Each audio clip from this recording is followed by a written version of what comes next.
So, quick movie review here for a film I saw last night, called Time Cuts, a Netflix film. That it says horror suspense, I think, or horror thriller, and it's really not at all.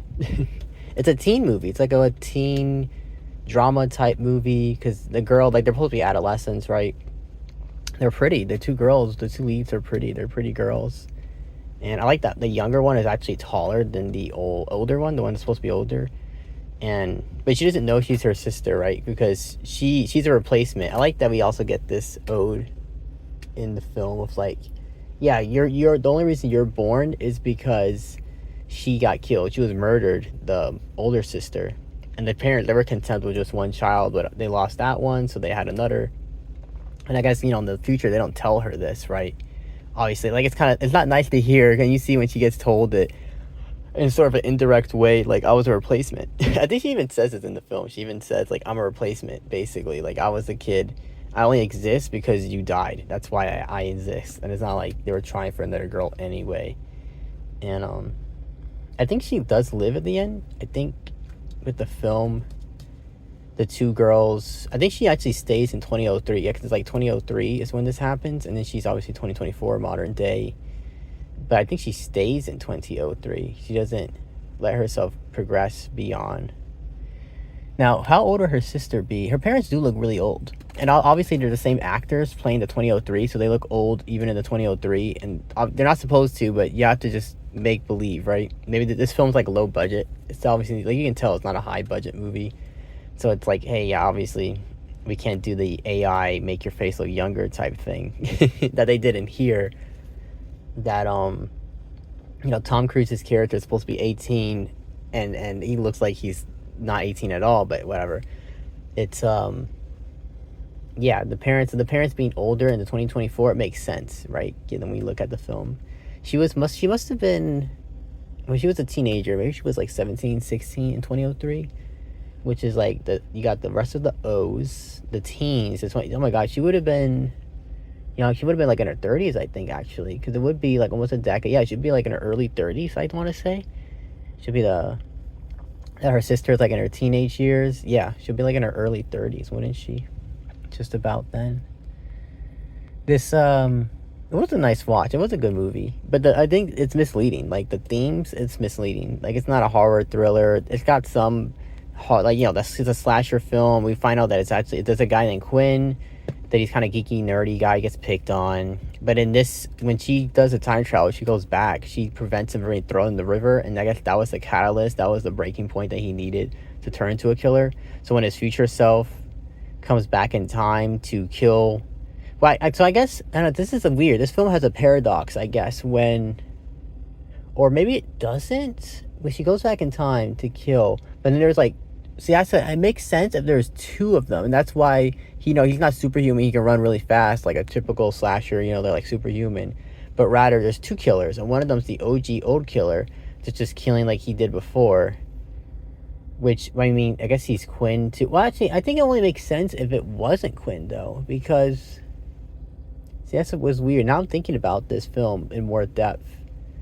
And I think other people that review it would say the same thing. Because there's two killers, so he comes back in time to finish because he realizes later he gets... I don't know, actually. I don't actually know. Now I'm kind of confused with it. So yeah, we find out that he's the killer. But then he's also there helping her, so it's him there, but then he... So there maybe... I don't know if there's actually three people, or maybe there's only the two guys. But it feels like there's two guys, two killers in the film. If you watch the film, you get what I'm talking about. Because, like, there's moments where, like... They're right behind him. They run forward. They go down some stairs or something. And then boom, he's right there.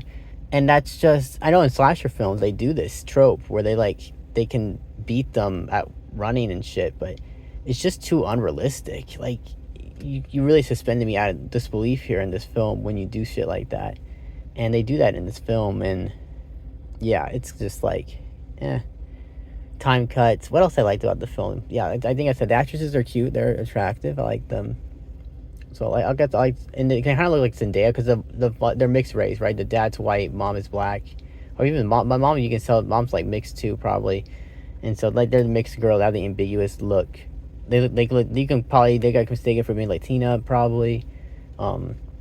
And then maybe they have a Hispanic background. The film, they don't have a Hispanic background. They have an American English speaking background, but you get the bit. It's not right. It's like the same racial admixture you see in the Latin countries a lot, right? The mixing of races like this, and so I can definitely see they live in Florida. They get talked to in Spanish, just because like I thought maybe you would have been. I mean, you could be, but no, this film, yeah, it's not bad. I like the music. I like that they put like old timey music, but they put the popular songs, of course, only those. And then I was a kid. I was really young.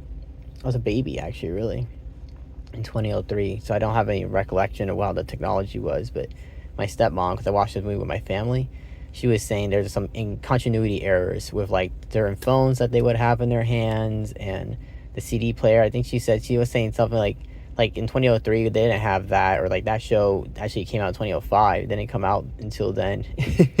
So she was spotting the continuity errors of like, yeah, that's I know it's supposed to be this older year. They're making it look really vintage and retro, but like it wouldn't have been that. It doesn't look that much different. It's not that vintagey. They have this one scene when they go into high school and we get to see the kids like fashion sense, and then we see like girls are wearing Uggs and they have these jeans, bezazzled jeans that are short waisted. What do you call that tracksuit? That particular type of tracksuit gear that it's like all one color, like a bright color, and it looks almost like it's very warm. Like if you wear this, you're gonna sweat in it, and it's actually gonna be really uncomfortable to wear it. It's what else they have in this film? It's like, I mean, it was funny, right? That one scene, and it's I'm thinking like, yeah, I'm a Y2K kid, right? I'm a year 2000, aka 2000 kid. And this film, I guess this is a film that I guess these are fashion tropes and whatnot are supposed to be familiar to me, and to some degree at least. But it just it's kind of funny. You see a film made today that takes place in the early 2000s, and it just sort of feels it's like a little jarring, right? Those are older years now, but it still feels like slightly jarring to see a film. It doesn't feel too foreign all that much, not particularly so, right? One film that I think takes place in 2011 is The Facebook. Oh my god, what was it called? It was free on YouTube, and I haven't finished it. I watched it halfway, and it's really good. It was really good halfway, and I just haven't had the motivation to finish it. This was actually a couple years ago that I've saw it, so I'll probably have to see it all over again. I had to see that movie again. I have to do a review of that one for sure. I'm going to see 2 movies today, but I still need to get a review for this one I saw yesterday before I get the review for the other 2 films. One of them, I think the last one's going to be, I think they're both going to be good in their own right. I think they're both going to be nice watches, and I'm going to enjoy them both thoroughly. But I think the last one in particular is going to be an interesting. They're 2 movie types, genres that I don't really go for. But the movies, because I've pretty much seen everything that's out right now, except for Red One. But I'm going to see that with my family. Probably tomorrow, actually. I think tomorrow we'll see that with the fam. So, yeah. What else I wanted to say? I wanted to say something. I was thinking of something in my head. I wanted to say something. I can't quite remember it right now. But, yeah. Time cut movie review, sort of, ish. Or like a... Oh, yeah, we call it a review, whatever. It's okay. It's an alright movie. It's not a bad watch. But it's not a slasher thriller. It's like a teen drama movie with some slasher elements. Very minor side. It's mostly drama. It's a teen movie. That's what it is. At heart, it's just a teen movie. And teen movies, they're just okay. I don't really care for them much. Thank you for listening.